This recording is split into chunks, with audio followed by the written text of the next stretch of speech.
সুদ দেয়া ও নেয়া হারাম। রিবাহ বা সুদ ইসলামে কখনোই অনুমোদিত নয়, কেননা এটাও আল্লাহ পাক হারাম করেছেন। সুদের মাধ্যমে মূলত সমাজে দরিদ্রতা বাড়ে।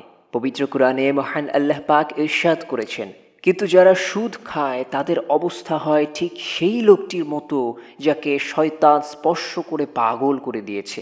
তাদের এই অবস্থায় উপনীত হওয়ার কারণ হচ্ছে এই যে তারা বলে ব্যবসা তো সুদেরই মতো, অথচ আল্লাহ ব্যবসাকে হালাল করে দিয়েছেন এবং সুদকে করেছেন হারাম।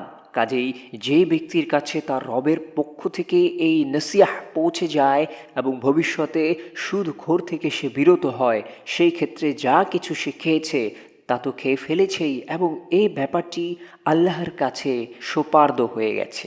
আর এই নির্দেশের পরও যেই ব্যক্তি আবার এই কাজ করে সে জাহান্নামের অধিবাসী, সেখানে সে থাকবে চিরকাল। সূরা বাকারা।